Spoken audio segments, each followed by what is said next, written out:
in today's battle, we're taking on Bad Sneak 1, 2, 3, 4. And as you can see, we have a brand new team. Well, actually, not really brand new, but it's relatively new. And shout out to Stanzer Pick right here. He's actually uploaded a whole essay of a comment right here with the team that he had recommended. And I saw this team earlier. I was like, dang, that'd be a pretty cool team to try. And for any of those that want their Pokemon featured in future videos, I'd highly suggest taking notes. Like, you want to make sure that you have a detailed entry. Like this guy right here, he included all the details, EVs, move sets, all that type of stuff, and I love that because it makes the process of getting the Pokemon a lot easier. And second, this is off topic, but if y'all are gonna recommend a Pokemon, I highly recommend also looking into more defensive selections, because a lot of the times most people will be recommending offensive Pokemon, and it's really difficult to have a full team of offensive Pokemon. Like, I normally like to have some sort of defensive backbone, and no one ever really recommends a defensive Pokemon, so I'll just have to add my own one, and that kind of makes it lame because in reality, most of these viewer requested teams will only have at least at max like 3 to 4 viewer requested Pokemon. Sometimes it'll only be 2, and it's not fun. So make sure that you consider that if you want to see your Pokemon get selected. Now, of course,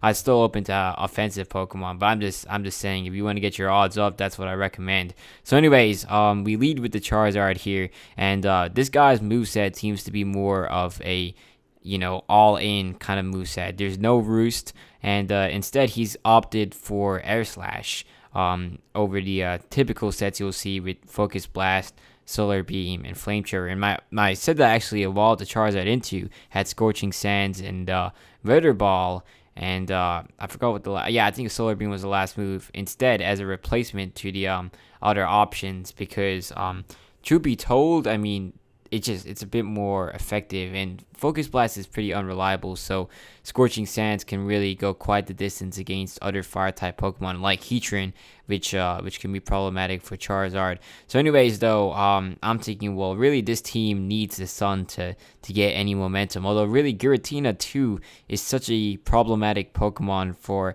the Sun team, because I mean, really, if you think about it, not many of my offensive Pokemon can really get through this that easily, and none of them can switch in defensively either. So I mean, this is quite the problem. So the Air Slash comes off just because I was hoping I can get a flinch and then switch into something else, although it doesn't. But he goes for not Shadow Sneak, he goes for Phantom Force, so we end up actually just being totally fine. And now I'm like kind of assessing my options, seeing what I can go into, because I mean, I have a second chance and I really don't need the Charizard to sustain damage. It does not need to sustain. So I'm looking at the Heatran here, and I figured, well, alright, we're gonna sacrifice the Heatran. Really, I don't have a switch in to the Phantom Force, so I decided Heatran's gonna come out. I even know why it deserves this. It really did not deserve to get thrown into that, but it's alright. And another specificity. Okay, I can't pronounce my words today.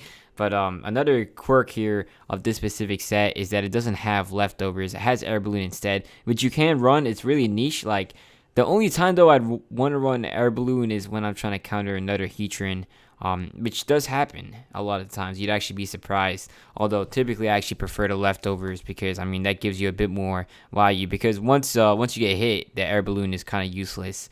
And that's definitely not something I like. Although, I mean, the Air Balloon could help Heatran quite a lot, especially against Pokemon that rely on fire and ground type attacks, because they actually can't really touch Heatran, and it gives Heatran an opportunity to fire off an attack. It's basically like an immunity, but it's also not perfect. And I typically prefer leftovers once again, because that kind of suits my playstyle a bit more.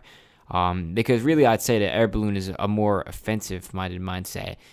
Or a more offensive-minded item. Man, I'm telling y'all, after I came back from school today, it just hasn't been good. So he actually gets a critical hit here, which is unfortunate, but that's also fine, because I mean, we get some value out of getting the Stealth Rocks set up, because even a lot of times, for some teams, it's even worth having a Pokemon purely just to set up the Stealth Rocks and then go down, like Azelf.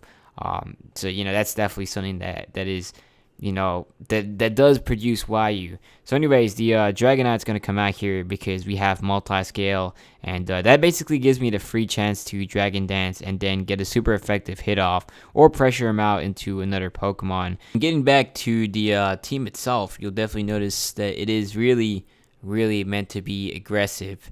Like it has four sweepers actually, I'd say, with the Charizard, the Manatan, the Dragonite, and the Venusaur. Although really this Giratina, like I said, just happens to be a great counter to all of them. Like even Venusaur, all of its attacks will be resisted by the Ghost and Dragon type combination, which is tragic. But I mean, it's alright because this is a situational kind of problem right here. So anyways, he's gonna go for a fly now, which just means I get another chance to go for Dragon Dance. And I actually roosted off the Shadow Force because I wanted to reactivate multi-scale, because I know he can't one-shot with any Dragon type attack that's not super effective. So anyways, here now I decide, well, it's time to attack. We're at +3. We don't need to get greedy. Like this should be plenty to sweep through this guy's team, even without like Life Orb and none of that. So anyways, the Butterfree is going to come out, and it's going to take some pretty big damage from the Dragon Claw. And truth be told, actually, if you really did want to counter this Dragonite set, a Pokemon like Corviknight would be perfect, or Skarmory. And you could just roll wind it out, body press. I actually don't know what you'd want to do, but I mean, like it definitely has its weakness. Like any flying type that resists Dragon comes in for free against Dragonite. Unless you're running Fire Punch as coverage, and then at that point, like it's gonna be really dangerous. And that's actually kind of what I did when I used to run Dragonite. I think it was either Fire Punch or Extreme Speed. It kind of depended on the day. Sometimes even T-Punch, if you want the electric type coverage. Although I think Fire is probably a little bit more of a stronger type to have with you. So anyways, the Rayquaza is gonna get one-shotted too by the Dragon Claw, and I mean, really, for any beginners actually that are trying to get into this scene, I definitely recommend taking a look into Dragonite. It was my first sweeper. I do actually remember getting a multi-scale shiny hidden ability Dragonite, although mine's had an adamant nature rather than jelly, and I actually think that this one does too. And it makes a lot of sense. Like if you're running a move like Extreme Speed, you already do have the speed that you need, and if you get the chance to Dragon Dance, typically you're going to be outspeeding the majority of the metagame at +1, and +2 is guaranteed. So I personally preferred having all the damage I could get, but it kind of depends on the person and all that. So anyways, right now though, you can see we are cleaning through this team just at +3, no item. It's not a surprise though. I mean, Dragonite just hits like a truck, and it's definitely a monster in its own right. So I definitely recommend once again looking into it. It's very simple. It's really easy to use. It does not take much skill, and it's a good entry level sweeper that's really reliable and can perform pretty good. And if you have access to Z moves, that's even better, because then you can go for a Flyinium Z and you can get a lot of damage out of that. So anyways, the Hoopa is gonna come out. I could Dragon Claw, but I'm pretty confident that Earthquake will kill, so I just decided to mix it up. And in fact, I was correct. It does kill. So that right there is gonna be GG. Good game.